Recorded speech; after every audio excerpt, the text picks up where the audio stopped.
Hey guys, my name's Nate and I'm the Outdoorsman, and I am currently away getting married. So Carley from The Last Grown Up in the Woods is going to be taking over my channel for this week.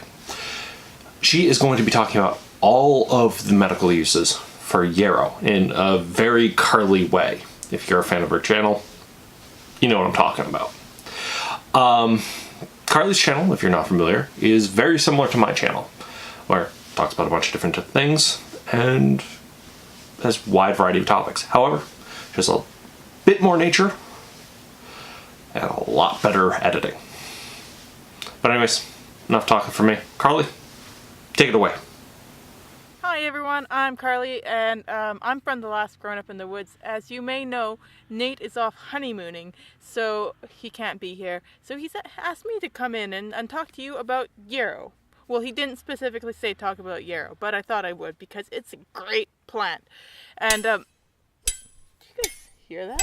Ah! Oh, hey man, are you okay?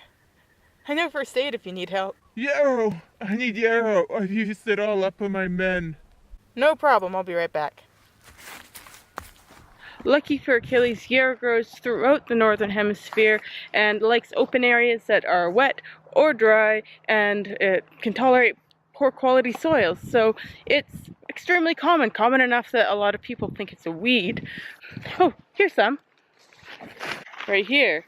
So the Latin name of YArrow is Achillea millefolium. So the reason Achilles wants this plant is because it's an astringent and it has blood clotting properties that stop bleeding. And it's apparently very effective. It's been used for millennia by people. I haven't used it for that particular reason, but it also has antimicrobial properties, so it will also disinfect wounds, which makes it a great thing to just keep in the back of your mind for if you're ever in the field and you cut yourself, you don't have the first aid supplies with you. It could be something that could even be a lifesaver, I guess. In fact, Achilles is said to have saved many lives with it, but he probably didn't exist. So what I have used it for is for insect repellent. And so to do that in the past, I've just kind of mashed it up with my fingers and then rubbed it all over myself. Sometimes I need to chew it after, I know that's gross. And trust me, it doesn't taste good either, but it helps get that juice out. And I did this kind of just as a gut feeling because medicinal smelling things tend to repel mosquitoes. And I'm right. When I went back and read about it, it does repel mosquitoes. Of course, it doesn't work as good as off or other commercial bug sprays, but it's something. So the way you'd identify them is by these flowers, which are kind of getting on the old side right now. Usually they are white, but they can also be pinkish, and cultivated ones can actually be yellow or darker pink. And these feather-like leaves, if you crush them, they definitely have like a minty medicinal smell. You can use the whole plant, including the roots, but I don't like to use the roots because it's perennial and the roots will allow it to come back year after year. So in this case, I'm just going to take the leaves, since the flower's already kind of old. So of course I'm going to take some of these leaves and make it a poultice for Achilles right away, but I'm also going to save some of them and dry them for winter use because it's an amazing, amazing medicinal plant. So the reason I'm taking this home with me to dry isn't for bug protection or blood clotting, because I have first aid supplies for that, but for colds. Based on my sample size of just me, it works very, very well. So I have a story to tell. I was on this shift back when I was a park ranger, and it was like the worst shift I've ever worked. It's probably the one that made me decide to leave parks, actually. So I was in a tent, and it was horrible weather, and I was working on this impossible project alone, even though I hadn't planned it, I hadn't asked for it, and I had thought it was a bad idea from the start, but no one listened to me. So here I was, already miserable, and I came down with this cold. And of course my immune system really isn't in good shape because it's cold and I'm grumpy and I'm not getting very good sleep, and I didn't have any medication besides some ibuprofen. So I found some YArrow. I vaguely remembered that it was good for colds. I made up some tea, and the next day I felt fine. No cold, but not just that, I was a lot happier. I just felt good and strong. Now that was the last day of my shift, and I had a roller derby bout the next day, which I had been worried about because I felt so awful. But then I felt so good that I consider this kind of a good luck charm, and I tucked it in my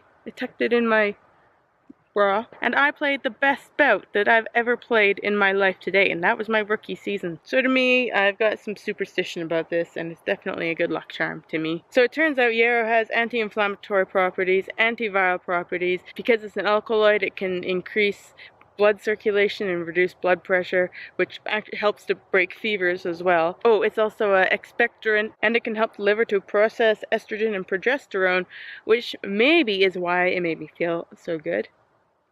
And so one other thing that YArrow is very commonly used for is various woman problems. Matthew Woods of the Earthwise Herbal called it the master of blood because it can clot blood when it needs to be clotted, but also unclot it.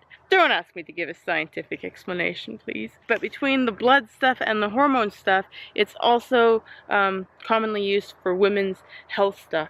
So it can help to kind of control really painful menstrual periods, but it can also induce menstruation if it's not coming. Plus, because it's anti-inflammatory, that can reduce the cramps, and because it has, it's actually a digestion stimulant and helps with liver function, so it can reduce bloating that comes with periods. It can help to heal hemorrhaging and rebalance hormones after childbirth, and it's historically been used at various times during pregnancy. Now it's recommended not to take it during pregnancy. Okay, there's more. So to sum it up in one big list, I'm going to read straight off the script.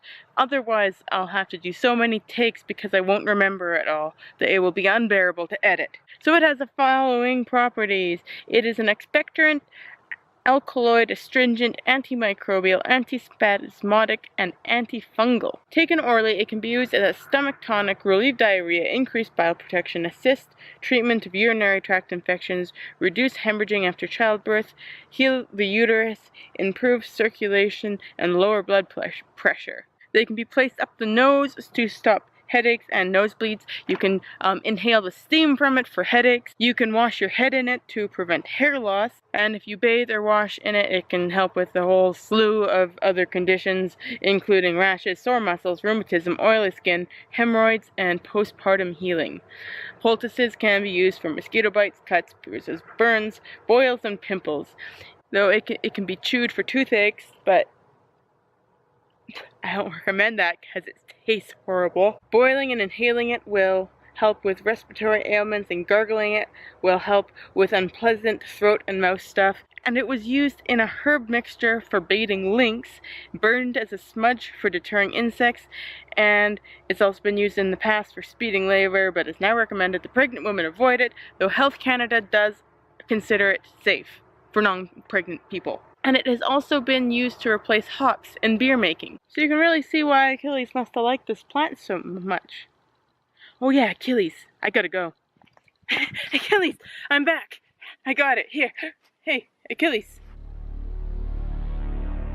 Well, I'm pretty sure that arrow was poisoned anyway, so the arrow probably wouldn't have helped. But let that be a life lesson. If you want to immortalize your child by dipping him or her into the river Styx, then make sure you move your hand from the place where you initially dip so that the whole body gets immersed, not just everywhere but the heel. Anyway, that about wraps up this plant. It's just a great plant, and it's a great plant to know in case you ever need it when you're out in the wilderness and you don't have a band-aid or cold remedy. And I want to send a big congratulations out to Nate and Cassie. I hope you're having a great time on your honeymoon. I guess this is goodbye. See you guys. Thank you, Carley, for hosting this and talking about this on my channel.